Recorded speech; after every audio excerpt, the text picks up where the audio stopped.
Hello and welcome all back to Election Time News America. Today is Monday, May 5th, 2025. We're going to be looking over the 2025 gubernatorial elections that are going to be taking place on November 4th this year, so quite a bit left still. But we do have the two competitors for the Virginia election, which we will get to in a minute. Election Time News, your one-stop for all things elections and politics, from summations to poll reviews and news. Subscribe below for more content like this about American, Canadian, and Australian elections. I did just come out with the analysis for the Canadian election, and the Australian results are still coming in. I will have that out soon. Remember, there's never a dull moment in politics.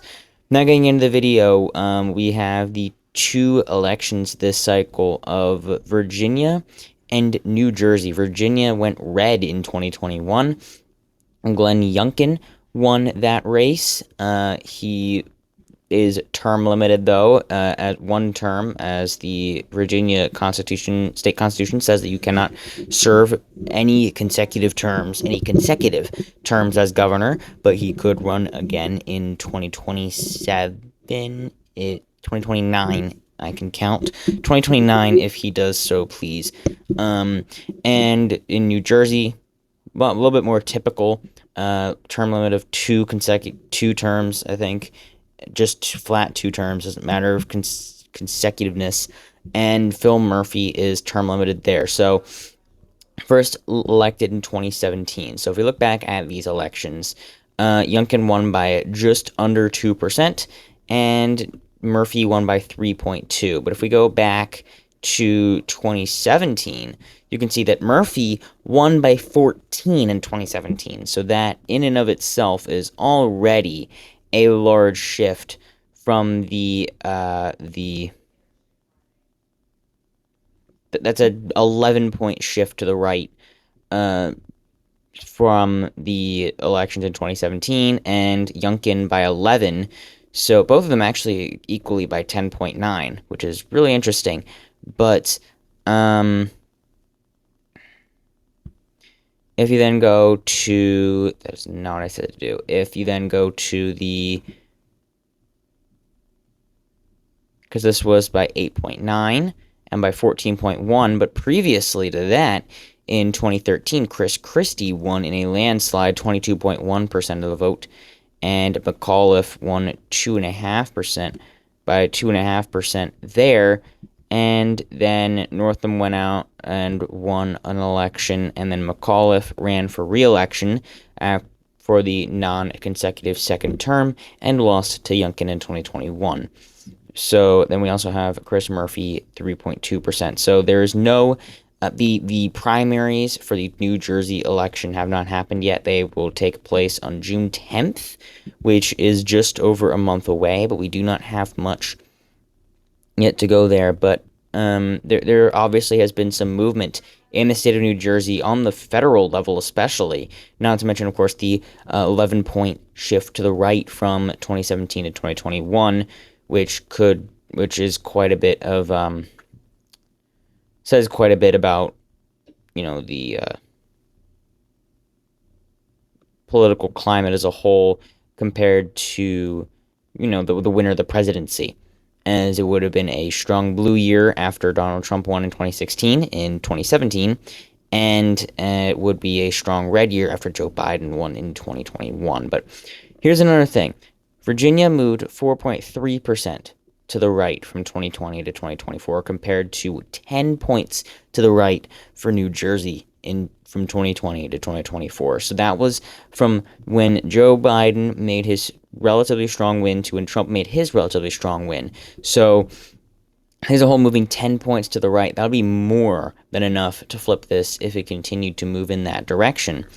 But most likely it won't move that far, but would it move enough? That's the question. There's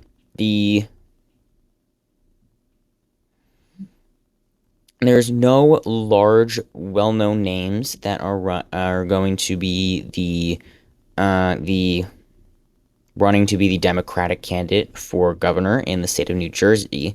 You do have a few names for mayors and U.S. representatives from civic districts, some of which may actually be somewhat helpful to the Democrats, but none of them were from any slightly Republican regions. If you look here at the map, look at these recent wins, then we can see, New Jersey's fifth is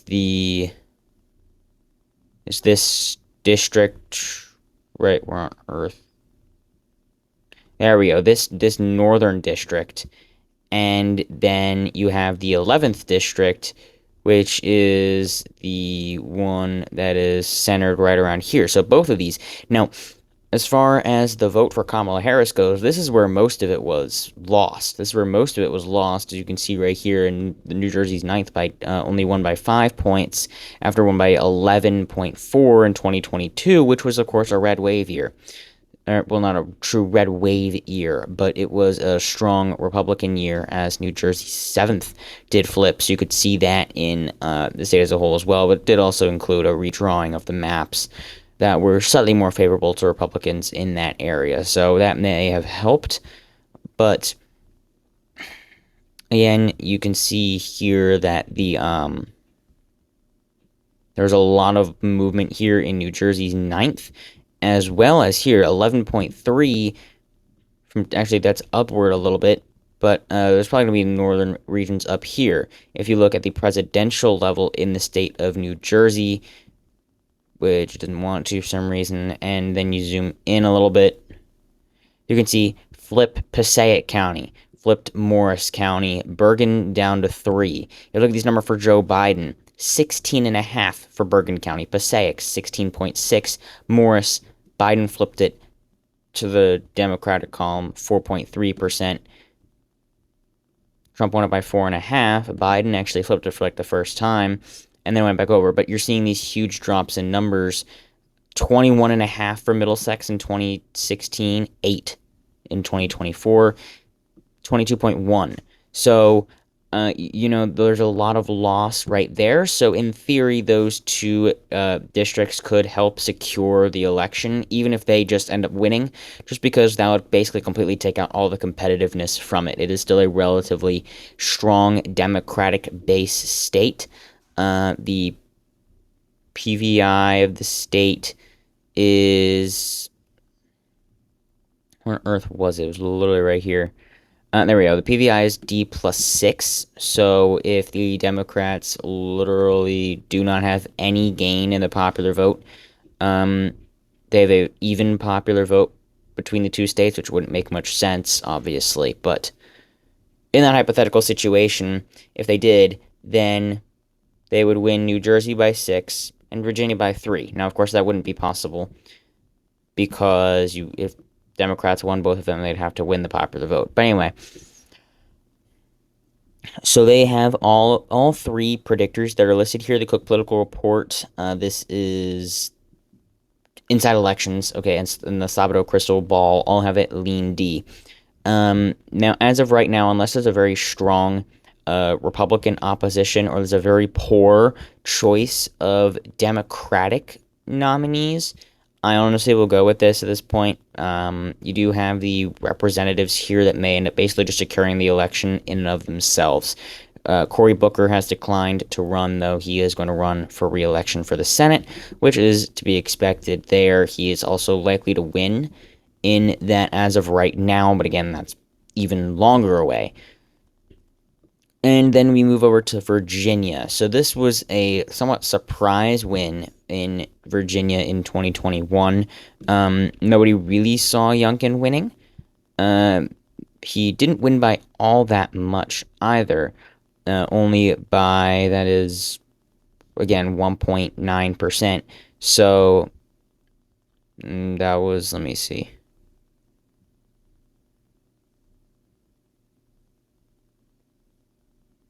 Basically 63,000 votes out of 3.3 million. So again, it's really not that large of a win there, especially considering the thing here. But Salvador's Crystal Ball got it right. There was a lean R for a flip, but as of November 1st, Inside Elections saw it as a toss-up. So they knew it was competitive, but it wasn't necessarily set in stone to be a flip, so that was still taking quite a few people by surprise there.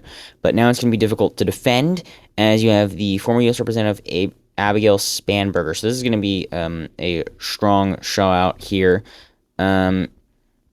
House of Representatives, Virginia, District 7. So here's the thing about this. District 7... did not... All right. There we go. Virginia District 7 in 2018. Now, keep in mind that 2018 was a very strong blue wave year, but this was a very Republican district. If you look back in 2016, 15.3%. And then not only in 2018 did she win, she defeated the incumbent by 2%. So this is a very strong performance no matter which way you're looking at it. And so there was absolutely overperformance by the Democrats across the board.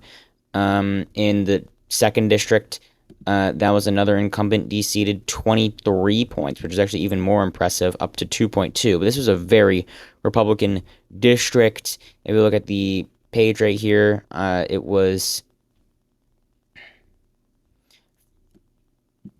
PVI of R plus 6. And even then, I think the Democrats only won the... Even the Democrats didn't win the popular vote by that much. They won it by... Oh, no, they won it by 9. So, actually, R plus 4 would win it by 5. So, it's honestly an underperformance even for the district. But still, that was a relatively strong performance as far as that goes. That is still a strong show out. Very strong. As far as that goes, pretty strong candidate for this position, which is going to be difficult for the Democrats to be able to turn around. And the current lieutenant governor, Winsome Earl Sears, is the Republican nominee. And now Virginia will have its first female governor, assuming that somehow something doesn't happen, going into January 17th, 2026. So that's awesome, but unopposed primaries, which is why we have these results already. And so looking in at the previous elections here, again, going back a little bit further, though, specifically to... wrong by year. 8.9, but then going back even further, it was a flip here. McAuliffe, 2.5. That was when Chris Christie won his, I believe, his 2nd term. Going back another set, this was a very strong red wave year. Christie won for the first time. McDonnell won by 17.4. This was the year after Obama won. The following year was a bloodbath for the Democrats. 12 flipped governorships. So it was beyond a poor performance. They even lost the governorships in states that they had the governorship in Tennessee.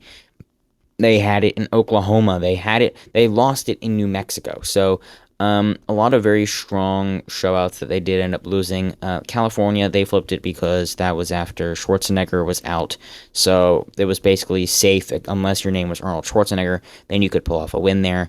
Connecticut, Vermont, Minnesota was very narrow. So, and then Hawaii, and then BB somehow managed to pull off a win in Arkansas. But anyway, 2009 was a very strong Republican performance, and then you go back even further to 2005, where this was a strong blue wave year, and you end up with Tim Kaine, who then ended up becoming senator, and then, of course, the vice presidential nominee on the Democratic side, running alongside Hillary Clinton in 2016, and he won by 5.7%. So, with all that in mind, it is a very swingy state, as it has been for a long time. It is definitely going to come down to a bit of specifics here, but for the most part, a lot of predictors have it lean or tilt D at the least. The most recent update, Cook Political Report, had its first update for the Had its first update for the 2025 and 2026 governorships, I believe, on May 1st, all in one go. Lean D, inside elections, tilt, and Sabado's crystal ball, lean. And I'm actually going to have this as tilt Democratic for now, as it is still quite a bit away. There is still a lot to happen. We'll have to start seeing some polling going on, a bit more polling going on here, because there's a lot of undecideds, especially right here, 33% undecideds. And interestingly, in this poll, undecideds won the poll, 47%, and then 27 to 26. So, flat tie, up by 3, up by 1, up by 5, up by 10. But then again, 17% undecideds, and that's a relatively small sample size. So we're not getting much yet. 1,000 registered voters, but this was in January. So we need to wait for more consistent polling out of the state of Virginia to say anything more certain, and we need to see the field in New Jersey before we can make any more definitive predictions. But this could be a potential interesting pickup for the Republicans. But considering that the national environment is going to be heavily favoring Democrats, and the most likely candidates are going to be House reps from districts that the Democrats had lost ground in, may potentially end up saving the race, it's not looking all too hopeful. Thank you all so much for watching today's video. I'm going to be getting around to the Australian election results. The results aren't completely ready yet. I believe they were 57% counted when I checked last, so I'll be getting that done when almost all of the results are done, and basically all of the electorates are done. I want to have all of the results in before I say that like it's final. So make sure to subscribe if you're not already for more content like this. I'm going to be, of course, getting more to the American content now, as the Canadian and Australian stuff is mostly done, but of course we'll be doing the by-elections if there are any, as well as any special elections in the United States. But it will be finally a bit more of a down period from here until about maybe August or September. Thank you all so much for watching, and have a fantastic rest of your day.